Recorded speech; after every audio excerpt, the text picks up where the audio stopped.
नमस्कार, आपके साथ मैं हूं दीपिका शर्मा और आप देख रहे हो क्राइम तक। माफिया क्वीन के इस एपिसोड में बात करेंगे आज माफिया पति पत्नी की। साल 1996।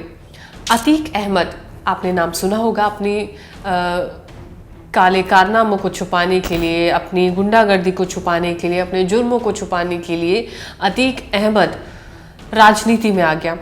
राजनीति में आने के बाद चकिया इलाके में उसका अच्छा खासा नाम, अच्छा खासा रुतबा हो गया और जिसके बाद अब उसके लिए शादी के लिए रिश्ते काफ़ी ज़्यादा आने लगे थे।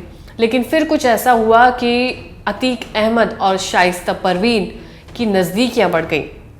दरअसल शाइस्ता परवीन का परिवार प्रयागराज के दामोपुर में रहता था और शाइस्ता का जो पिता है उनको अतीक अहमद का परिवार पहले से ही जानता था। दोनों एक दूसरे को जानते थे। पिता पुलिस में नौकरी करते थे। शाइस्ता के पिता अतीक के परिवार को पहले से ही जानते थे और वो ये चाहते थे कि उनकी बेटी शाइस्ता की शादी अतीक अहमद से ही हो।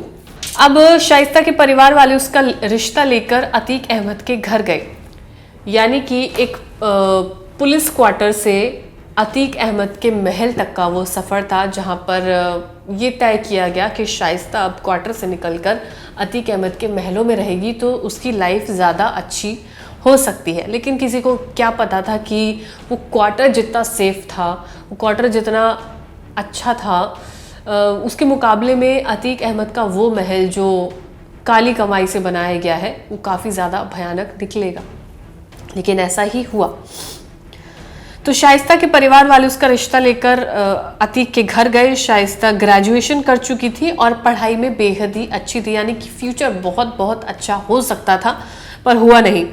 जब अतीक को शाइस्ता से मिलवाया गया तो पहली ही मुलाकात में अतीक अहमद शाइस्ता पर अपना दिल हार चुका था। वो बेहद ही खूबसूरत उसको नजर आई। शाइस्ता का जो गुस्सा है वो काफ़ी ज़्यादा चर्चा का विषय था और कहा जाता है कि शाइस्ता का जो गुस्सा था वो अतीक अहमद को काफ़ी ज़्यादा भा गया था, जिसके बाद वो डेस्परेटली यही चाहता था कि उसकी शादी शाइस्ता से ही हो।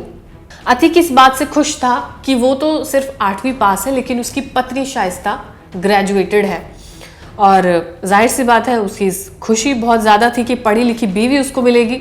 फिर क्या था, अतीक शाइस्ता को दिल दे बैठा और 2 अगस्त 1996 के दिन शाइस्ता परवीन और अतीक अहमद का निकाह हो गया था। और फिर शाइस्ता पुलिस क्वार्टर्स से निकलकर, जहाँ पर उसका घर था, जहाँ पर वो रहती थी, वहाँ से निकलकर अतीक अहमद के महलों में जाकर रहने लगी। अतीक शाइस्ता से बेहद प्यार करता था। बताया जाता है कि शाइस्ता को खुश करने के लिए वो अक्सर महंगे महंगे तोहफे लाता था। और महंगे तोहफे वो क्यों ना लाए, क्योंकि काली कमाई उसके पास इतनी थी तो जाहिर सी बात है महंगे तोहफे वो खरीद सकता था और वो अपनी पत्नी को खुश कर सकता था, और वो उसने किया भी। कई ऐसी तस्वीरें देखी गई जिसमें कई महंगे तोहफे घर में नज़र आ रहे हैं या दोनों की नज़दीकियाँ काफ़ी अच्छी दिख रही है। तो वो तमाम चीज़ें थी। काले कारनामों से वसूली करने के बाद वो पैसों का ढेर अपनी बीवी के आगे लगा देता था और उसके महंगे तोहफे शाइस्ता को काफ़ी ज़्यादा पसंद भी आते थे। वो अक्सर शाइस्ता को घुमाने फिराने भी ले जाया करता था। और यहाँ पर एक जिक्र है एक रिपोर्ट में कि एक गिफ्ट जो शाइस्ता को काफ़ी ज़्यादा पसंद था वो था कोल्ड स्टोरेज। वही कोल्ड स्टोरेज जिसे शाइस्ता गोल्ड स्टोरेज कहकर बुलाती थी। और ये कोल्ड स्टोरेज यूसी के अंदावा में था, जिसे अतीक ने ज़बरदस्ती इसके मालिक से अपनी बेगम के नाम करवा दिया था, यानी कि जबरन इसको अपने नाम करवाया गया। इस कोल्ड स्टोरेज से हर साल शाइस्ता को करीब 3 करोड़ रुपए की कमाई होती थी, यानी कि इन्वेस्टमेंट शाइस्ता ने काफ़ी अच्छा किया। हाल ही में अतीक के घर में एक एल्बम भी मिला था जिसमें पता चला कि दोनों का रिलेशन काफ़ी ज़्यादा अच्छा था। अच्छी अच्छी तस्वीरें उसमें नज़र आ रही थी और जिनसे मोहब्बत काफ़ी ज़्यादा झलक रही थी।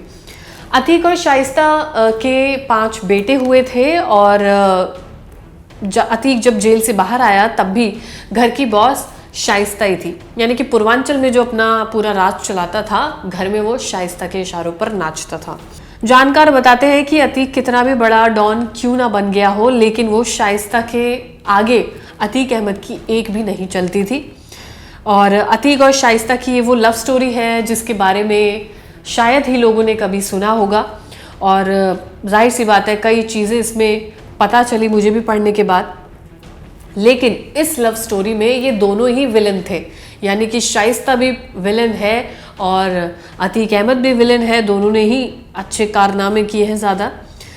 कभी अतीक के लिए माफिया शब्द का इस्तेमाल होता था, तो अब शाइस्ता के लिए भी माफिया का शब्द अब इस्तेमाल किया जाता है। 50,000 की इनामी है शाइस्ता, और यूपी में, उत्तर प्रदेश में दूसरे नंबर पर ये आती है, जिसके ऊपर ये नाम घोषित किया गया है। और उमेश पाल मर्डर केस में शाइस्ता पर शूटर्स को संरक्षण देने और साजिश रचने का आरोप इस पर लगा है शाइस्ता पर। शाइस्ता का बमबाज साथी गुड्डू मुस्लिम भी फरार चल रहा है, जिसको पकड़ने के लिए भी पूरी तैयारियां की जा रही हैं।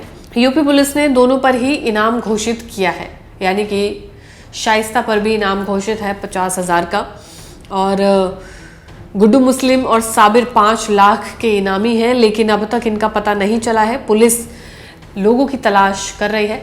पुलिस शाइस्ता की तलाश भी कर रही है। कहा जाता है कि वो क्योंकि वो बुर्का पहन सकती है और बुर्का पहनकर बाहर आ जा सकती है, तो उसको पहचान पाना काफ़ी ज़्यादा मुश्किल हो जाता है। लेकिन 50,000 की इनामी शाइस्ता, जिस पर आरोपियों को संरक्षण देने का आरोप है, साजिश रचने का आरोप है, उसको पकड़ने के लिए, ढूंढने के लिए लगातार पुलिस सर्च ऑपरेशन चला रही है। इस माफिया का नाम अपने पति के साथ भी जुड़ गया। अतीक अहमद जो कि माफिया था और पत्नी भी माफिया, यानी कि एक वो लड़की जो ग्रेजुएटेड थी, जो पढ़ी लिखी थी, पुलिस में इसके पिताजी थे, लेकिन कहानी देखिए वहाँ से शुरू होती है। और मैंने कहा था कि वो पुलिस क्वार्टर ही बेहतर था इस महल से, जहाँ पर अब उसे शाइस्ता को दर दर की ठोकरें खानी पड़ रही हैं, भटकना पड़ रहा है, पुलिस से भागना पड़ रहा है खुद की जान बचाने के लिए। तो ये थी माफिया शाइस्ता परवीन की कहानी। आप अगर कोई नाम ऐसा जानते हैं तो कमेंट सेक्शन में ज़रूर बताइएगा।